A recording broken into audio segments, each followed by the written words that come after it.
Hello, everybody. We are continuing with the Rays and Initiations webinar commentary. This is in the second part of the book. The first part has been done mostly in written form and can be found on Makara, www.makara.us. The last program, maybe unexpectedly to me, turned out to be kind of a review, a big review in which we examined various processes in the 6 stages of the building of the Antakarana, and especially the stages of intention, visualization, and projection. And I added some details which I discovered when reading Master DK more carefully. And I recommend to everybody a very careful reading. As I say, I've been at this about more than 40 years, working in this book and reading the Antakarana section, and only recently discovered some things I'd overlooked, so I wanted to pass them on to you. Now, we've talked about the words of power for the first ray and the second ray, and DK has emphasized that since humanity has advanced in its spiritual understanding and is moving more into the world of meaning, that it is the meaning of these words of power applied after a number of steps are taken, which are, the meaning is more important than actually the precise pronunciation of the word, which used to be regarded in former times as of supreme importance. So we're working more with the world of meaning, and for rays 3, 4, 5, 6, 7, only the meaning of the word of power will be conveyed, and not the actual word, which in any case cannot be pronounced by us because it has some factors in it which are neither vowels nor consonants and would have to be conveyed in some sort of oral form. But DK seems to say that it's not even that important in the modern time to do it that way. So we've reached the word of power for ray 3, active intelligence. It's going to be the, we'll get to it, purpose itself, am I, and it's somehow very much carries quite a first ray note, but let's see what DK says about it. We've learned that the third ray achieves when it has the ability to move from here to there. This is page 507. If we can go there, let's see, I think it's page 507, somewhere here. Yeah, here it is. He who works upon the third ray must reach the path from here to there. So this is traveling through space. The illusion of time and space comes very much under the kind of perception of the third ray. And so we have the factor, I think, of time and space and extension connected with this third ray. Now, if I can get back to where I was, I think it was page 517, something like that, and we'll get on with the third ray. Okay.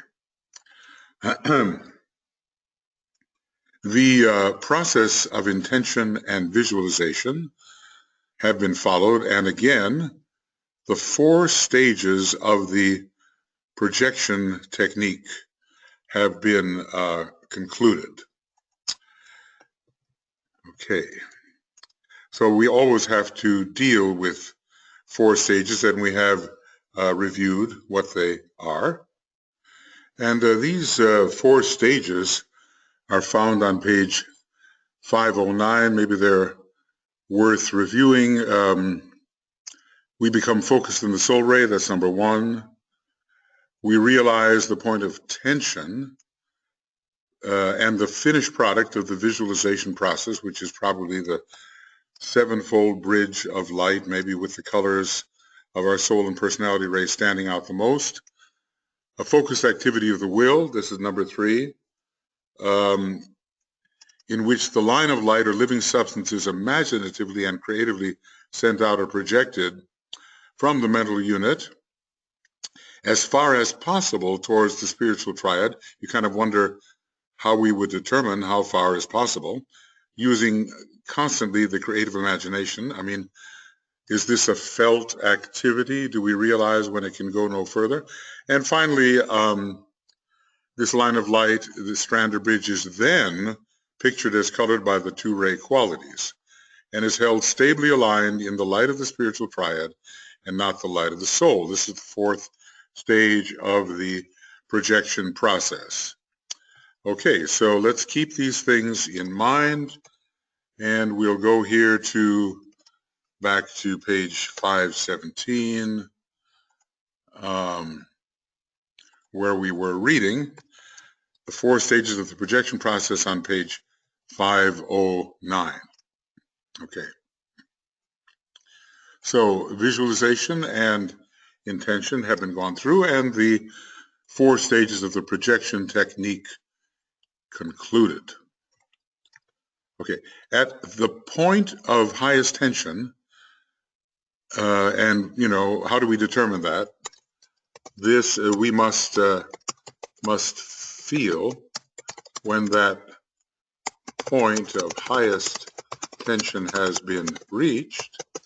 The disciple utters the word of power for the 3rd ray.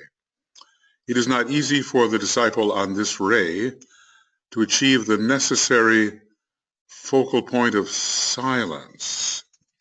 Well, the 3rd ray type talks a lot. This is just a simple way of saying much inner and outer talk involved with the 3rd ray. And I think that's a good thing to write down there. TRD or TDR, and we'll call it 3rd ray. Okay. His intense fluidity leads to many words or to great mental activity. Intense fluidity. Interesting that it is ruled by a planet, Saturn, which is not very fluid in many respects, but also perhaps by Mercury, which has a strong 3rd ray component as well as the 4th ray component. And Mercury is a fluid, a planet of fluidity, as we learn when we even look at the metal Mercury, which is a fluid metal, a kind of a liquefied metal. So it's hard for him to achieve the necessary focal point of silence. His intense fluidity leads to many words or to a great mental activity, frequently carried forward under the impulse of glamour. DK had a student who was a 3rd ray soul, and perhaps he was the most glamoured of all of the 50-some disciples. I think it's hard for the 3rd ray type to find the point of centralization reached through a necessary stillness, as we learn in the integration formula for the 3rd ray. So all of this activity, all of this movement, this fluidity, this inability perhaps to focus with sufficient intensity, although, 3rd ray concentration involved in philosophy is very strong. But anyway, all of this, it lessens the potency of what he seeks to do. But, and eventually it must be so, when he has succeeded in achieving mental silence and is simply a point of intelligent concentration, and let me say, which the highest 3rd ray types demonstrate, then he can use the word of power with great effectiveness. Okay. The difficulty is that he has to overcome the tendency to use it with the idea of physical plane results in his consciousness. I suppose the ability to work without attachment to results or with no heed to the results which might eventuate is constantly counseled by DK, and I guess the third ray type needs it, especially because it is a ray of manifestation and it wants to see the outworking of the impulse, the energy impulses it sets in motion. So perhaps looking too much for tangible results will prevent the real work from going on. Always he works from the angle of that divine quality which characterizes matter. Just as the second ray, disciple always works from the angle of quality, and the first ray disciple from the positivity of spirit. This is very interesting and important. It gives the tendencies of the three major rays: matter, quality, and spirit, life, quality, quality and appearance, by other words. But once he intuitively comprehends, and indeed, even if the intuition is not that keen at first, all ray types eventually are able to access it. Once he intuitively comprehends and factually grasps the concept that spirit and matter are one reality, or spirit matter are one reality. This is the famous Blavatsky quotation, HPB quotation. And once he has achieved within himself the sublimation of matter, we might say rising into cognizance of higher forms of matter, then he can divorce himself from all that the human being understands in relation to form, though there are higher types of forms which most human beings would not consider form at all. He can then utter the word of power which will make possible his complete identification with spirit via the antikarana. And the word is, and notice even though it's a phrase, it's called a word because it starts out as a word, but this is how it is translated in the world of meaning. Purpose itself am I. And here we have a connection of the third aspect of divinity, and that's one of those that I have to put in. I know you will be patient with me. Third aspect of divinity.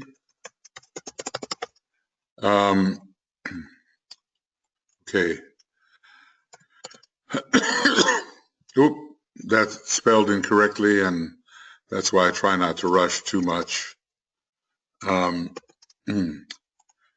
Third aspect of divinity. Replace, yes, and go on. The third aspect of divinity with the first aspect, and that is found also in the fusion formulas. So let's, oh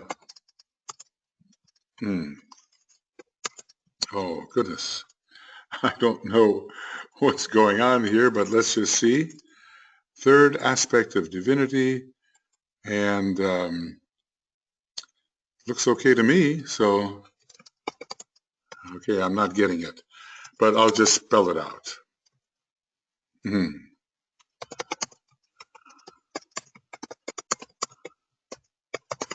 I'm kind of the persistent type, if you don't mind, and I'm going to do my best here. Third aspect of divinity. Okay, we're going to replace that. I'm going to say this is okay, and this is okay, and yep, there it goes. But of course, how persistent can I be? This is very foolish, isn't it? I know you'll think I'm going on too long here, but I'll do my best. Yes and yes. Okay, it's not going to allow me to do it, so I'm just going to go on. Anyway, what I've been trying to say here is there's a connection here between the third aspect of divinity and the first aspect of divinity, just as in the fusion formulas, where using the proper formula for the third ray gives you a first ray effect of inspiration and of power. Okay, so purpose itself am I is the key phrase, and it makes possible his complete identification with spirit, because at last he can abstract himself from matter via the antikarana. Okay.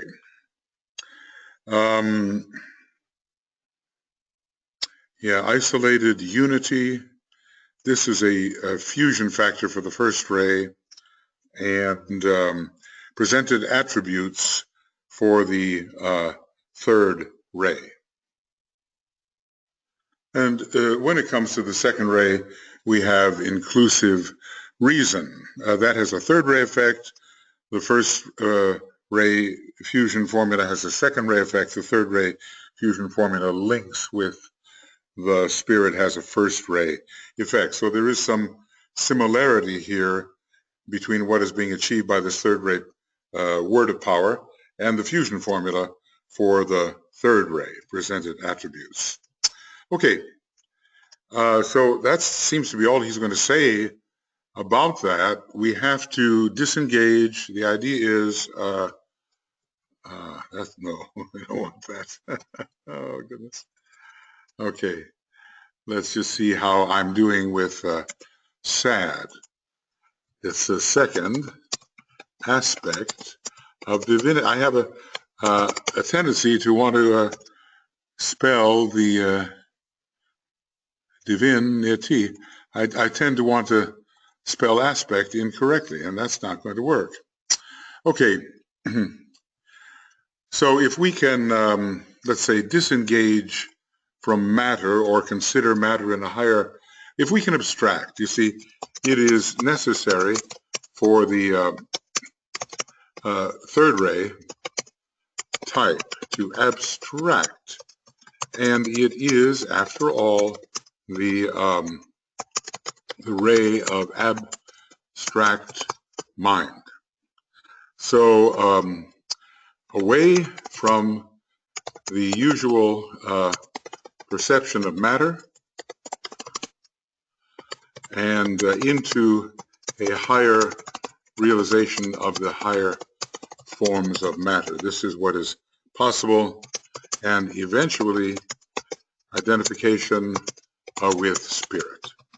Okay, well, let's just look a little bit there. He hasn't said so much about it as he has the first and the second ray. We have to get away from the idea of manifestation. Leave behind the tendency to want to see concrete manifestation.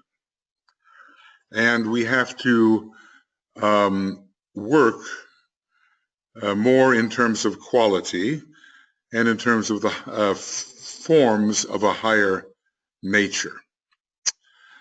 Okay, but the intuition comes and we realize the transformation of spirit into matter and matter into spirit, and a kind of sublimation of the idea of what matter is eventuates, and then he can release himself from the lower 18 subplanes. It's one of those words which, one of those areas which sums to a 9, and the 9 is the cyclic form for the third ray. He can release himself from the lower 18 subplanes and the kinds of forms thereon found, and then begin to deal more with etheric forms, which are not form at all, as the lower consciousness considers form. And then comes this identification with the origin of all that we consider the human being at this time. All right, As regards the other and remaining words of power connected with the 4 rays of attribute, I shall simply list them as there is little I can say about them. Why is that? Let's see. Why is this? Will we have to arrive at their meaning ourselves? Okay.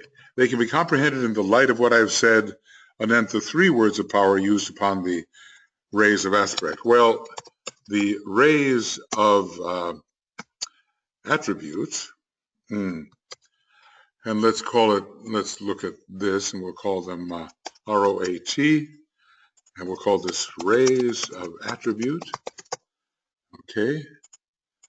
The rays of attribute are derived from the rays of aspect.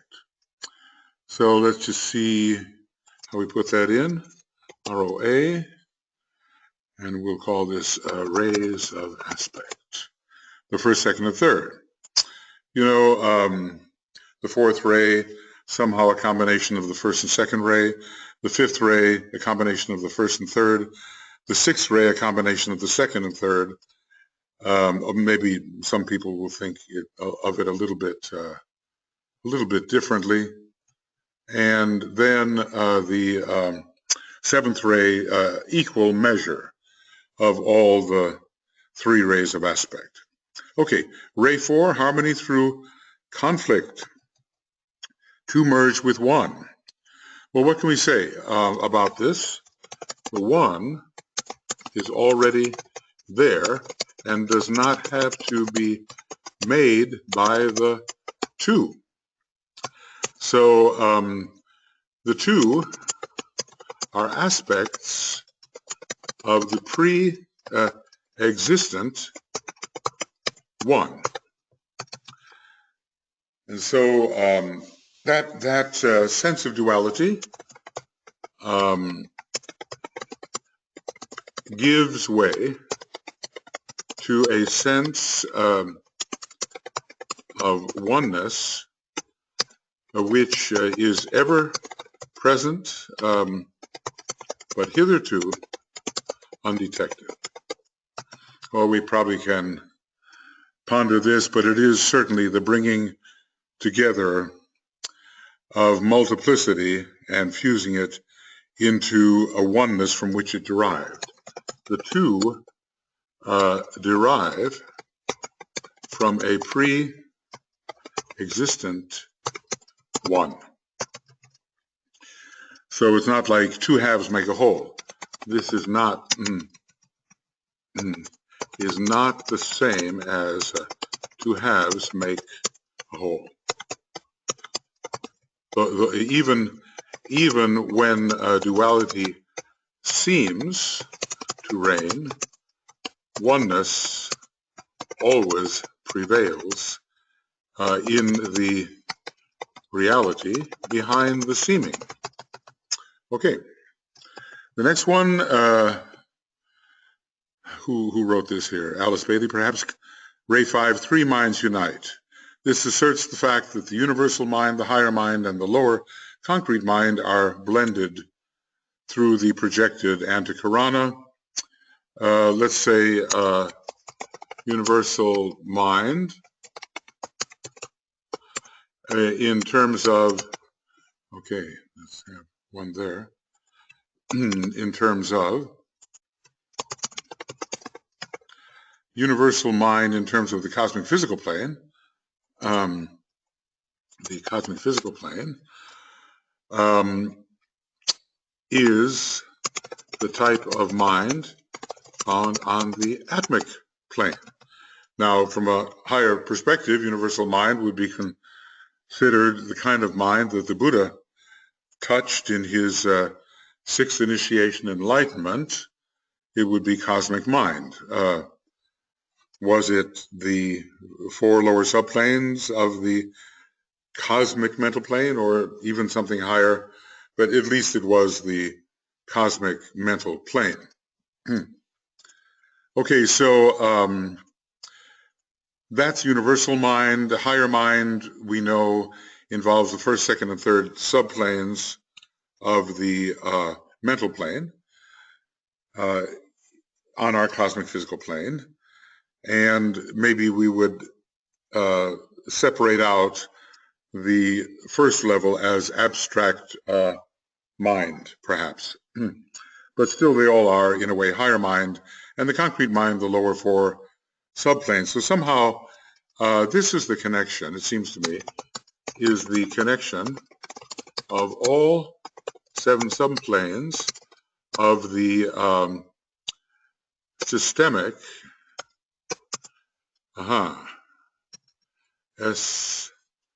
SYST.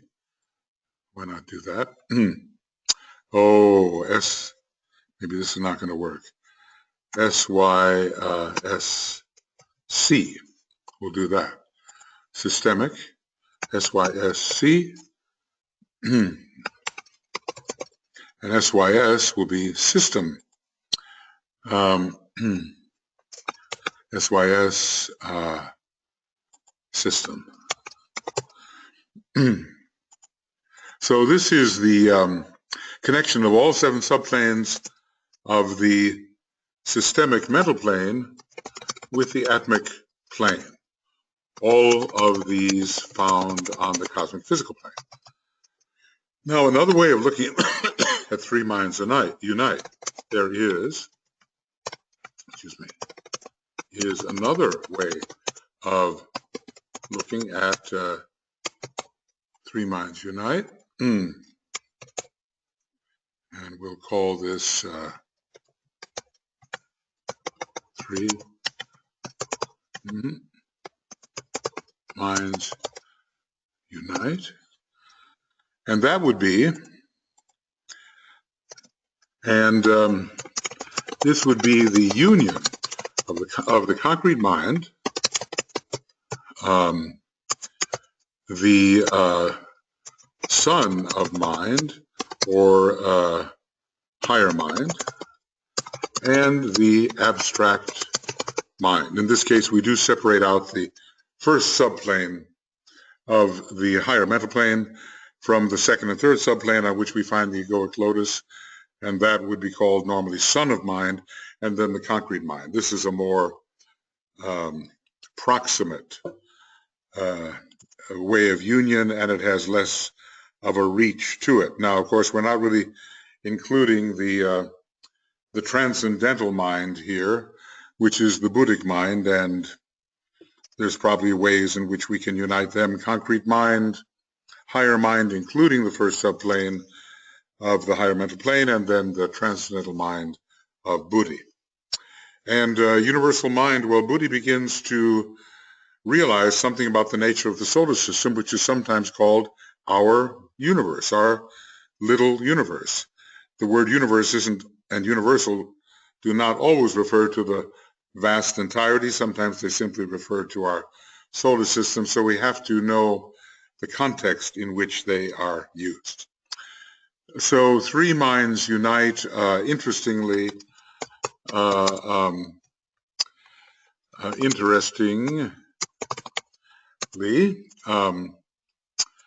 the 5th ray is a ray of some degree of fragmentation, and it must at length unite the 3 aspects of mind, however we want to consider those, if it is to reach the spirit. Now, the 5th ray soul does resolve into the 1st ray soul. That'd be a nice way of doing it. 1st ray soul.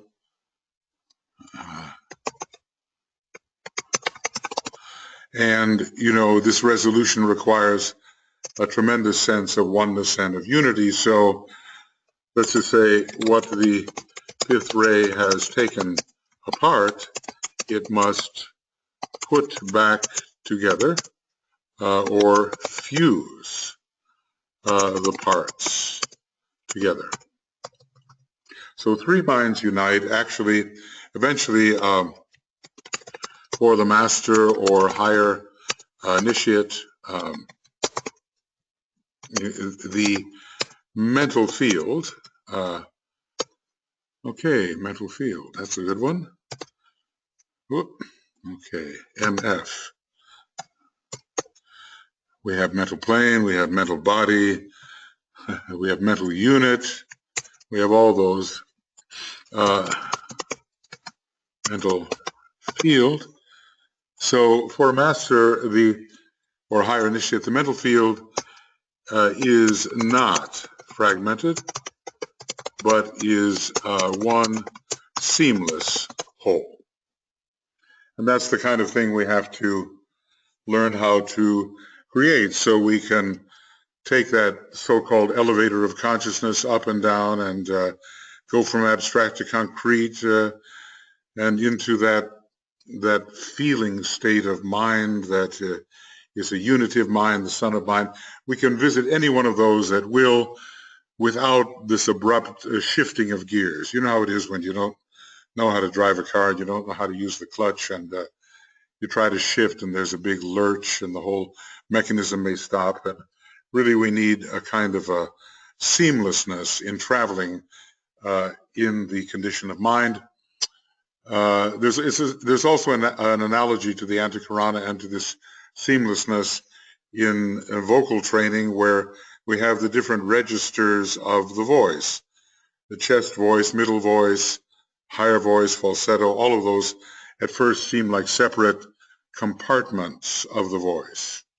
But when the training occurs, you can move seamlessly from one register to another with very smooth transitions, rather than that lurching sound which points out such a distinct difference in quality that your perception is disturbed. So there are many analogies to the kind of seamlessness which has to be achieved in the mental plane when the three minds unite.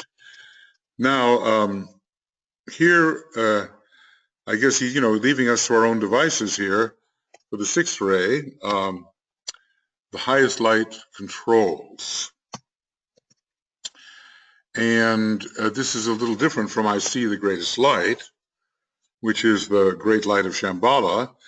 This seems to have kind of a somewhat of a first ray quality to it, and the sixth ray, which I've said is a blend of the second and third. Some people might say it's a blend of the first and second, whereas the fourth ray is the blend of the second and third. I mean, we can debate that. So anyway, what is the highest light? The highest light is the light of the monad. And very interesting, the number 6. Okay, NB, was that a good one? Let's try that. Okay, number. The sixth plane is the monadic plane.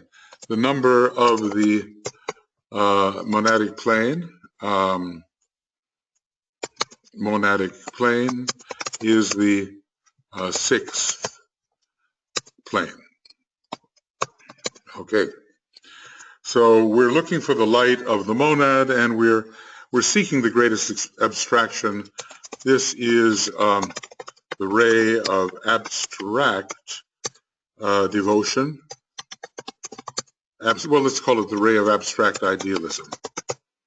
It is the ray of devotion, the ray of idealism, and the ray of abstract idealism. So there's no higher abstraction that we can achieve as a human being on the cosmic physical plane than to focus within our monad. Well, maybe if we break the monadic vehicle and focus logoically, there is one higher possible state of abstraction, but it's pretty abstract to be focused in your monad, and so we seek the very highest here. The sixth ray is always seeking the very highest, and the monad is the very highest in terms of the three human vehicles. Now the vehicles are the personality, the tabernacle in the wilderness, the soul vehicle, the Temple of Solomon, and then the monadic vehicle, the Temple of Ezekiel. So in terms of vehicles, at least, and all of them must be broken eventually, every temple, no matter how beautiful, has to be destroyed in some way to liberate the essence which is ensconced in this vehicle and uses the vehicle developmentally for a long time, but then finds it to be a prison. So we reach for the highest here. We reach for the highest, and we seek monadic control. Reach for the highest and seek monadic control. Okay. MDCR. That'd be a good one, wouldn't it? Oh, there it is, monadic ray. Perfect. So the highest light controls, it's not the same as I see the highest light and am somehow informed and illumined and filled with understanding. This is more about commanding the lower lives to align with the will of the monad. You know, Master Jesus, who is in some respects a sixth ray monad, a sixth ray Chohan, is said to be a great general. This is very different from the sweet and suffering Jesus that is found in so many of the sort of childish illustrations of some of the previous centuries. So there is a great commanding quality here when the sixth ray and the center of will unite. A great commanding quality results when the sixth ray and the center of power, the monad, unite. And I'm going to make SXR, and that's going to be the sixth ray. Okay. Probably if I really look at the whole thing, it will not have taken me more than a few hours to rethink what these abbreviations mean and which ones should be included. Okay, now we go to ray 7. It's called ceremonial law or order, ceremonial magic. The word law here is included. It's usually ceremonial magic or the ray of order and ceremonial magic, but ceremonial law is very interesting. It's quite a term that seems to give law a certain regal, structured quality, and it is not haphazard law. This is law made by the by divinity, with its great sense of cyclic order and the ceremony. I'm going to call it this, and the ceremony. Oh, how about spelling of the cycles? Ceremony of the cycles. And it's a wonderful statement which gives the goal of the Aquarian age when the seventh ray will be so prominent. And it is the highest and the lowest meet.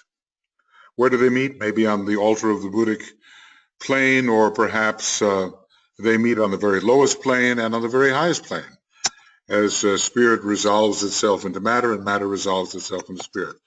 So the meeting places can be several or a few. The middle or Buddhic plane, the highest plane with the sublimation of the lowest into the highest, and the lowest plane with the condensation, precipitation of the highest into the lowest. But let's put it like this: when this is achieved, heaven has come to earth, and earth can be a heaven, you know. So heaven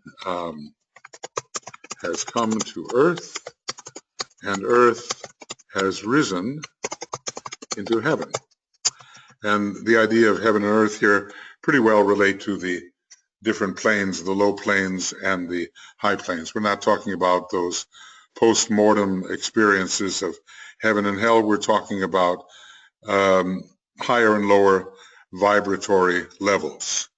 The highest and the lowest meet, and let's just say this can be the logoic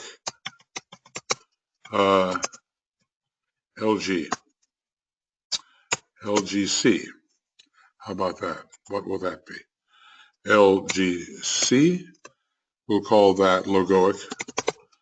The logoic archetype must be brought into the world of becoming. Okay, that's the world of being, world of becoming. So let's put them in a world of being, and the world of becoming. You know, the first two planes being the world of being, and the next five the world of becoming. WBC, and this is a world of becoming. Okay, so the archetype is brought down into the world of becoming, and there organizes all relations according to the archetypal relations in heaven. Okay, so ARCHL, and this is archetypal. And relations, let's see, what do we got there for relations? RLS, relations. Okay, so archetypal and relations. There are archetypal relations in the world of purpose, and the whole goal of evolution is to make sure that those archetypal relations can descend onto the lower planes and there structure the more chaotic relationships of the world of becoming. So now we've looked at all of them. We've got to bring heaven to earth. We've got to be controlled by the great light of the monad. We have to put together the fragmented mind and make it a seamless vehicle. We have to take all dualities and restore them to the oneness from which they came, to merge with one. We have to carry out purpose itself, am I, carry out purpose in all the plans we make. I'm going to say that. We must carry out purpose, divine purpose, DPR, in all the plans we make on behalf of the divine plan. We have to see and understand the greatest light in all things. I see the greatest light, and we have to see that light shining through all forms, and not only shining through all forms, but being the very substance of those forms. And we have to assert the facts. And DK has given us 7 facts, which we assert. Okay, I wonder how I could do this. Okay, let's see. The fact of the triad. Here it is. Well, maybe it is. Then the work is done. Maybe what are the facts we assert? The spiritual triad is a fact. The relationship between the blended soul personality is a fact. The Antakarana is also a fact. You know, it stabilizes these facts within our consciousness, and they are no longer so fluid and so easily dissipated and forgotten. The personality of form and monad of spirit, both are facts, and their relationship is a fact. The will of the monad is the factor to be evoked. The monad can, the fact that the monad can and will contact its instrument upon the physical plane. This is done by the evocation and the descending part of the antikarana, which meets the ascending part of the antikarana, and the work is done. So I assert the fact, I see the greatest light, purpose itself am I, to merge with one, three minds unite, the highest light controls, and finally, how does it, heaven and earth meet? The highest and the lowest meet. Okay. So you will note that in all these words of power, two obvious thoughts emerge. First, the goal of all activity is the complete fusion of the three aspects.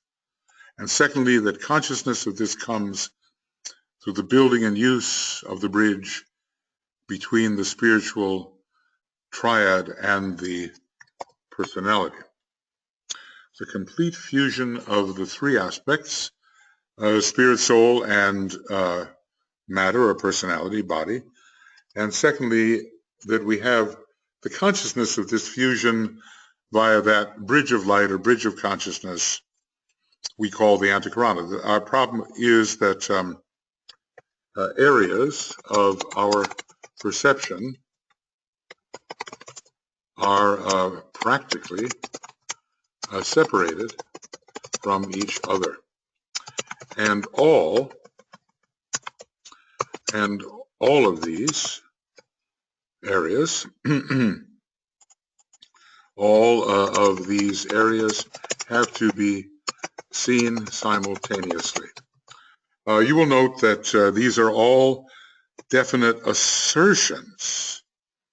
So remember, we are in the curriculum of the will, based on knowledge and leading to conviction and inner certainty. I would say that about the word conviction. We may start using a phrase like, I see the greatest light, and it's just words at first and expresses kind of a vague aspirational hope, but eventually it becomes true. You know, the light of the monad will appear. And, you know, it's not the greatest light, but for us as a human being, it is the greatest light. The various schools of affirmation found today throughout the world are but the distorted efforts of humanity to arrive at the affirmative position which the blended soul personality always necessarily assumes. The affirmative position, I suppose we feel we can definitely successfully and without failure accomplish something when we are when we recognize ourselves as the blended soul personality, and demonstrate a kind of instinctual reaction to a new realization which is coming into the consciousness of humanity via its disciples and initiates. The consciousness of the higher human beings does begin to affect the consciousness of those for whom these factors are not real and not even objects, yet objects of aspiration. So we want to arrive, we want to become the soul infused personality, and that gives us a kind of affirmative position, a positive position. Remember that positivity is the goal for the initiate on the second ray, the ray of consciousness. And a new realization is coming. Remember, realization comes from the fifth level of the Monadic Plane. It's a high thing. A new realization is coming into the consciousness of humanity, and we are rising at least towards an instinctual reaction to that new realization. We feel something there, and it will become clearer and clearer in our understanding as we practice and move with the suggestions which are given here. We have practically concluded our study of the Antikarana. Oh goodness, you begin to realize how much is left to us. So much is left to us and to our realization through practice. However, I want to enlarge a little bit further upon the three final stages of the building process as dealt with and outlined earlier. These three stages were most briefly considered owing to their abstract nature. They are part, however, of the 6 building methods, even though we have to wait expectantly for the evocation. The first 3 were considered in greater detail than the last 3, of course, because they're somewhat under our control as a soul-infused personality, or personality in process of being soul-infused. The first 3 were considered in greater detail than the last 3, and I have felt it might serve a useful purpose if I gave more teaching anent invocation and evocation in particular, for it will condition consciously and exoterically the New World religion as it has conditioned it esoterically and unconsciously. In other words, he's preparing us for the practice of the New World religion. DK is preparing us for the practice of the New World religion.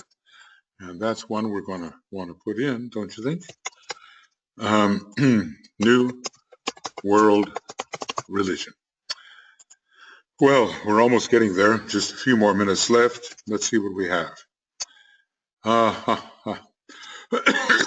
So he's continuing on invocation and evocation. I don't think I'm going to get into this until our next program. I think it would be wise that way. And then let's just see what is coming up afterwards. Oh, it's a rather lengthy section, isn't it? And does he deal with stabilization here? And does he deal with resurrection? This is a lengthy statement. So I think the idea is wise not to begin this until we can work it out together. The diagrams don't transfer so well, so I'll have to go to the original page for them. And we're getting some history of the planet here. I think it's very interesting. All right.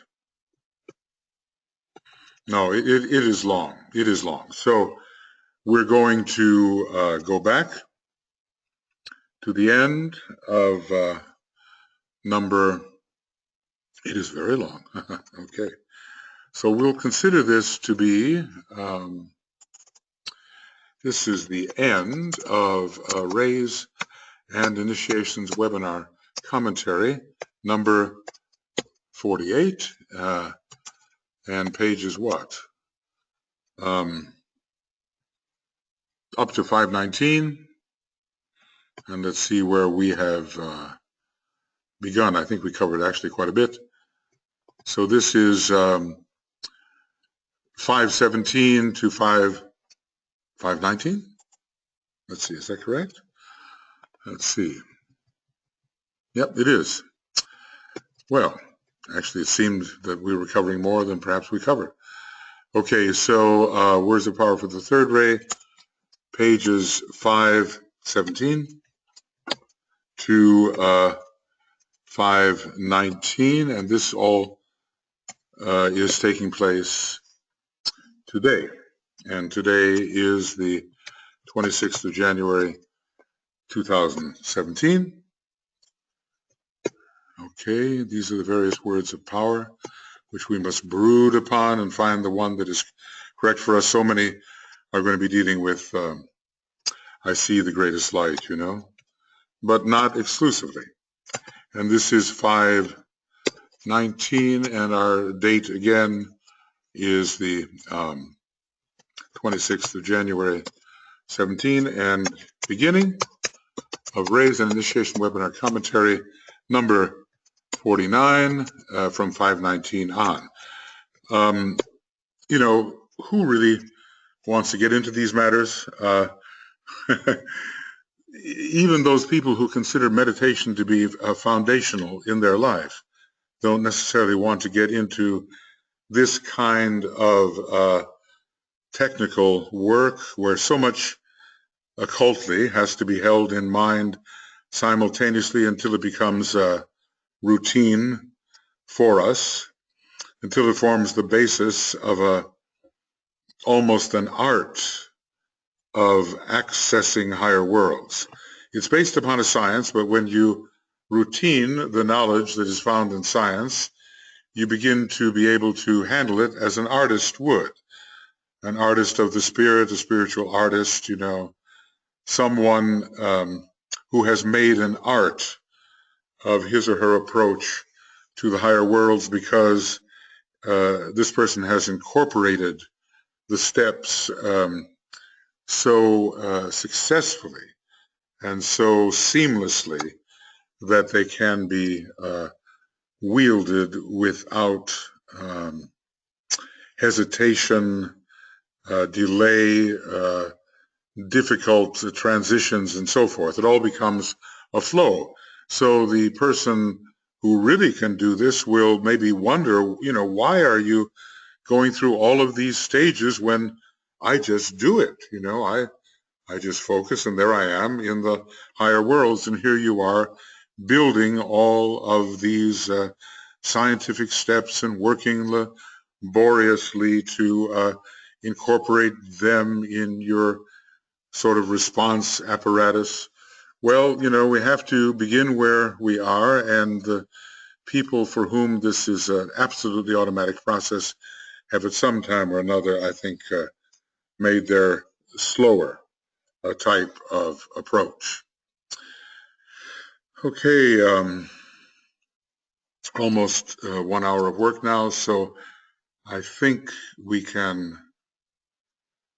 you know, I always have that tendency to want to go back. Maybe it's my rising sign Cancer, you know, always wanting to go back over things to make sure that everything has been extracted. But it's impossible. Everything cannot be extracted because it's going to be up to you how you read this material, how you respond to maybe what I have suggested or don't respond to it. It's your own take on things which will count. And even though I could try to be utterly laborious and extract every last thought from these paragraphs, I would never succeed, nor would it necessarily be the kind of perception which you will have when you read the same words. Okay. All right, friends, then that's going to be it for the moment, and we'll get on to number 49 relatively shortly, and hopefully all of us will simply take some time during the day to review the methods until they become quite fluid and routined, and we know what we're doing, and we can do it more successfully with a creative imagination which really seems to touch something and cause inner energetic amalgamations or fusions. So on to number 49 when we have the occasion to do so. See you later, and all the best. Bye-bye.